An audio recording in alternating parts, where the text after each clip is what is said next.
नमस्कार, news night में आपका स्वागत है। बिहार झारखंड से लेकर देश दुनिया की तमाम टॉप खबरों को लेकर हाजिर हूं मैं दक्षा। खबरों की तरफ विस्तार से बढ़ेंगे, लेकिन सबसे पहले एक नजर हेडलाइंस पर। लोक आस्था के महापर्व छठ की धूम। सीएम नीतीश ने परिवार संग मनाया छठ, पीएम ने दी शुभकामनाएं। राजस्थान में पीएम मोदी का कांग्रेस परिवार, बोले कांग्रेस सरकार के 5 साल एक दूसरे को रन आउट करने में बीत गए। नितिन गडकरी ने सीएम धामी के साथ किया उत्तरकाशी टनल का दौरा, बोले सरकार कर रही है हर संभव मदद।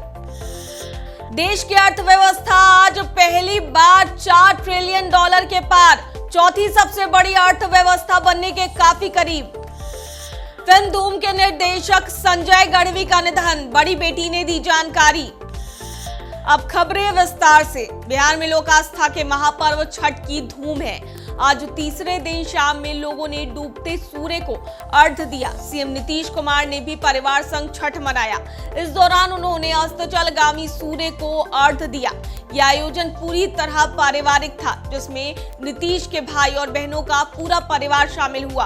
अर्घ्य देने के बाद सीएम नीतीश कुमार ने पटना के गंगा घाटों का जायजा लिया।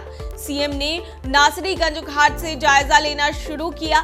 इसके बाद गांधी घाट से दीघा घाट की ओर गए। इस दौरान सीएम नीतीश के साथ राज्यपाल राजेंद्र विश्वनाथ आर्लेकर भी मौजूद रहे।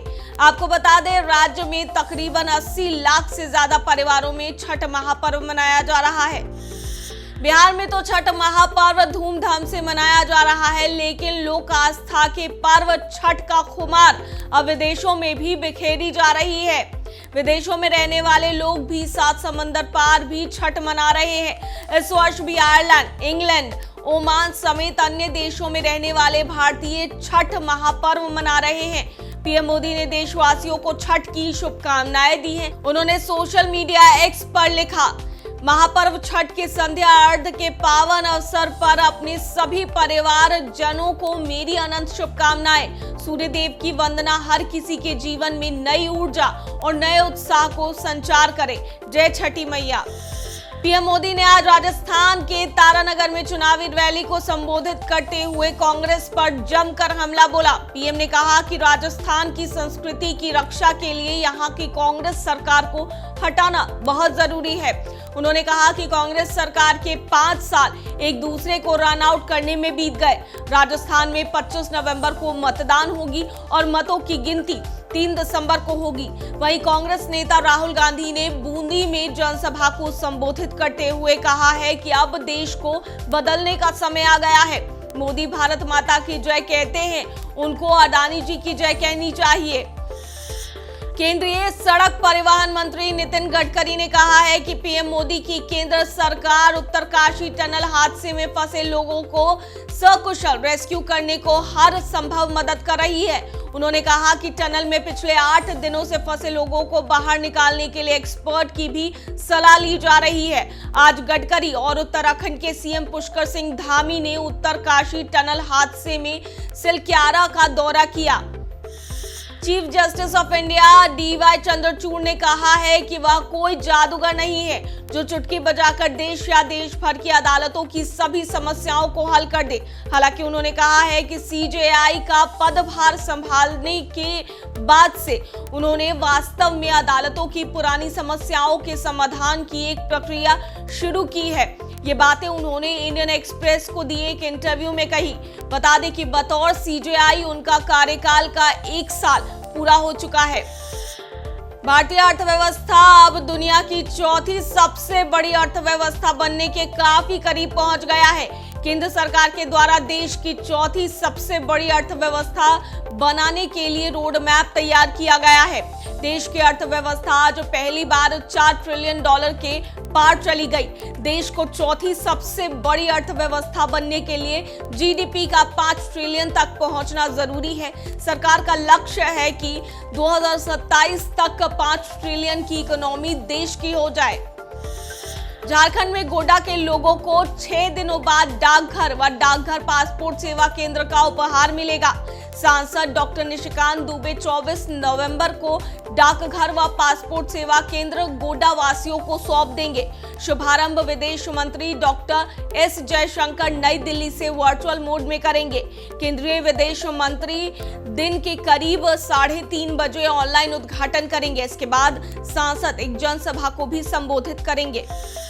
मालदीव के नवनिर्वाचित राष्ट्रपति मोहम्मद मुइज्जू ने शपथ लेने के 24 घंटे से भी कम समय के अंदर आज भारत सरकार से अपने सैनिकों को वापस बुलाने का औपचारिक अनुरोध किया है।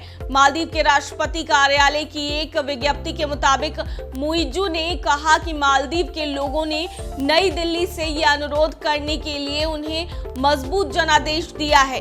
विज्ञप्ति में कहा गया कि केंद्रीय मंत्री किरण रिजिजू और मुइज्जू की मुलाकात के दौरान मालदीव के राष्ट्रपति ने भारत से यह अनुरोध किया। इजरायली बलों और हमास आतंकवादियों के बीच बढ़ते युद्ध के बीच भारत ने आज गाजा पट्टी में मानवीय सहायता की दूसरी खेप भेजी। गाजा पट्टी में इजरायली सेना ने सबसे ज्यादा कहर बरपाया है। सोशल मीडिया प्लेटफॉर्म एक्स पर विदेश मंत्री एस जयशंकर ने ट्वीट किया कि भारत फिलिस्तीन के लोगों को मानवीय सहायता जारी रखेगा। फिल्म धूम के निर्देशक संजय गढ़वी का आज सुबह उनके आवास पर निधन हो गया। उनकी बड़ी बेटी संजीना ने यह जानकारी दी। गढ़वी का 3 दिन बाद 57वां जन्मदिन था। उन्हें यशराज फिल्म्स की धूम सीरीज धूम और धूम 2 के निर्देशन के लिए जाना जाता है। गढ़वी ने 2000 में फिल्म तेरे लिए से निर्देशन की शुरुआत की थी, जिसके बाद उन्होंने 2002 में मेरे यार की शादी है बनाई थी, जो यशराज फिल्म्स के साथ उनकी पहली फिल्म थी। अब बात मौसम के मिजाज की। भारत मौसम विज्ञान केंद्र यानी IMD ने कहा है कि बंगाल की खाड़ी के ऊपर चक्रवाती परिसंचरण का क्षेत्र बना हुआ है, जिसके कारण बिहार सहित आसपास के विभिन्न राज्यों में मौसम की स्थिति बदलने की संभावना है। मौसम विभाग के मुताबिक सोमवार को पटना समेत बिहार के 26 शहरों के तापमान में आंशिक गिरावट दर्ज की जा सकती है। छठ पूजा के दौरान राज्य का अधिकतम तापमान 28 से 30 डिग्री सेल्सियस और न्यूनतम तापमान 18 से 20 डिग्री सेल्सियस के बीच रहने की उम्मीद है। वहीं IMD ने तमिलनाडु, केरल, आंध्र प्रदेश और अंडमान और निकोबार द्वीप समूह में कुछ स्थानों पर भारी बारिश की चेतावनी जारी की है। वहीं असम, मेघालय, नागालैंड, मणिपुर, मिजोरम और त्रिपुरा के अलग अलग हिस्सों में घना कोहरा छाया रहेगा। तो ये थी आज की प्रमुख खबरें। बने रहिए इसी तरह से दर्श न्यूज पर। धन्यवाद।